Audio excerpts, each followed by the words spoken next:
Ottoman umpire کے ان کے درمیان بھی گفتگو ہوئی، تو انہوں نے کہا کہ ہمارے زندہ رہتے ہوئے تم فلسطین میں کوئی زمین خرید نہیں سکتے۔ لیکن اب جب برطانیہ کا قبضہ ہو گیا ہے، برطانیہ وہاں اپنے دودت کو بھیج چکا ہے، اور یروشلم میں اس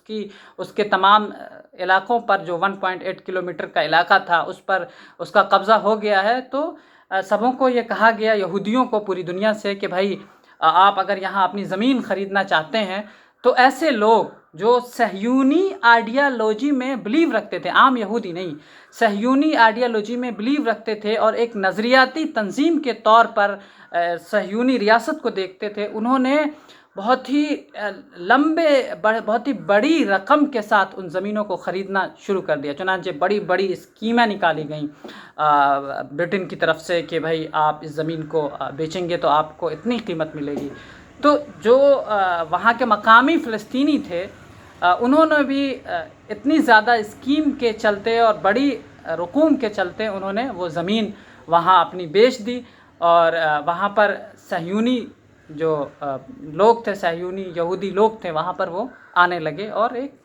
بستی وہاں بسائی جانے لگی۔ چنانچہ آپ جب پہلے 1948 سے پہلے کا وہ آپ میپ دیکھتے ہیں تو اس میں دیکھیے کس طریقے کا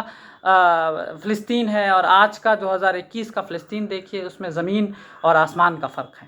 پھر ایک 30 سال پر مشتمل لمبا پیریڈ ہے جہاں دنیا بھر سے یہودیوں کو وہاں بسایا گیا، وہاں کے اسکیم کے تحت لوگوں نے جب زمین دیا، اور اس کے بعد ایک لمبا ٹینشن کا سلسلہ شروع ہوا، تو وہاں پر لوگ آ کر بسنے لگے، اور یہ سلسلہ تقریباً 30 سال تک چلا۔ اس کے بعد 1945 میں UNO بنا، یونائٹڈ نیشن۔ 1948-45 کا درمیان کا جو وقت تھا، اس میں یونائٹڈ نیشن نے، چونکہ ٹینشن بہت زیادہ بڑھ گئی تھی، آباد کاری بڑھنے لگی تھی، اور یہ بہت ہی جو عرب دیش تھے ان کو اب یہ ڈر اور خوف ستانے لگا کہ یہودی یہاں آ کر بس گئے ہیں، دھیرے دھیرے وہ ہماری زمین پر بھی قبضہ کر لیں گے۔ تو اب یہ ابھار شروع ہوا، اور اسرائیل کے خلاف ایک جو ریاست اس وقت تک نہیں بنی تھی، لیکن اس کے خلاف جو ایک غم و غصہ تھا، یہودی آباد کاری کے خلاف غم و غصہ، وہ اب جو ہے مزید اپنی تمام تر قوت سے بھڑک اٹھا۔ 1945 میں UNO نے جب ٹینشن کافی بڑھا تو اس نے جو ہے ایک فیصلہ کیا، 44% جو فلسطین کی زمین تھی اسے یہودیوں کو دے دی، اور 55% زمین عربوں کو دی، اور یروشلم کا جو علاقہ تھا اس علاقے کو اپنے کنٹرول میں رکھا، یہ کہتے ہوئے کہ یہ علاقہ ہمارے کنٹرول میں رہے گا۔ جس طریقے سے کشمیر کو آپ دیکھ لیجئے کہ UNO یہ کہتا ہے کہ وہ ہمارے کنٹرول میں ہے، اور نہرو نے اس کو UNO کے تحت کر دیا تھا، اسی طریقے سے UNO نے اس کو اپنی نگرانی میں رکھا۔ یہ معاملہ تھا، لیکن جب UNO کی نگرانی وہاں پر آفیشیلی ہو گئی ہے، اس کے بعد تمام عرب ممالک آپس میں یکجا ہونے لگے، اور جو ریاست بن رہی تھی اس کے خلاف متحد ہونے لگے۔ چنانچہ پہلا وار جو کہ 1948 میں ہوا ہے، 6 دیشوں کے ساتھ اسرائیل پر حملہ کیا، لیکن اسرائیل کے استتو کا مسئلہ تھا، اسرائیل پوری طاقت سے لڑا، لیکن عرب جو تھے وہ یہ سمجھ رہے تھے کہ یہ نئی آباد کاری ہے اور نیا ملک جیسا کچھ ہے، تو اس کو ہم دبا لے جائیں گے، کچھ اوور کانفیڈنس بھی تھا، تو یہ جنگ وہ ہار گئے۔ اس کے بعد جتنی جنگیں ہوئی ہیں، خواہ وہ 1956 ہو، 1967 ہو، 1973 ہو، 1982 کی خون آشام جنگ ہو، ان تمام جنگوں کے بعد اسرائیل ہر ایک جنگ کے بعد مزید وہاں کی زمین کو انہوں نے قبضہ کرنا شروع کیا، اور قبضہ کرتے ہوئے آج یہ حالت ہے کہ جہاں پر UNO نے 55% کا بٹوارہ کیا تھا، عربوں کو دیا تھا، وہاں آج 11 اور 12% پر فلسطین اپنے ہی زمین میں غاصبانہ قبضہ اور یہودی استبداد کے ساتھ موجود ہے۔ وہ بھی اس حالت میں کہ نہ کوئی وہ اپنی ریاستی سرگرمی جو ایک ریاست کی ہوتی ہے کر سکتا ہے، نہ فوج رکھ سکتا ہے، اس پر ہزاروں ریسٹرکشن ہے، اور دنیا تماشا بنی کھلے عام اس درندگی کے ساتھ کھڑی ہے، جہاں یہ اسرائیل کہتا ہے کہ یہ ہماری ریاست ہے اور ہم کو یہ حق ہے کہ ہم اپنی ریاست کا پروٹیکشن اس کو دینے کے لیے بچوں کو بھی مار سکتے ہیں اور قتل عام کر سکتے ہیں. پناہ گزی کیمپوں پر اس سے پہلے نہایت ہی بدترین اور خوفناک حملہ اسرائیل کر چکا ہے. اس وقت جو سینیریو بنا ہے اس میں ایسا لگتا ہے کہ جو پرانا اسرائیل کا یہ تھا کہ تمام عالمی طاقتوں کے گٹھ جوڑ کے ساتھ وہ اس بات پر اپنے آپ کو تیار کریں گے اور دنیا کو تیار کر لے جائیں گے کہ جہاں سے ظلم کرنا بہت آسان ہوگا. یہ اب مشکل نظر آتا رہا ہے. وہ اس وجہ سے کہ جب یہ لاسٹ وار ہوا ہے 1982 میں، جہاں پر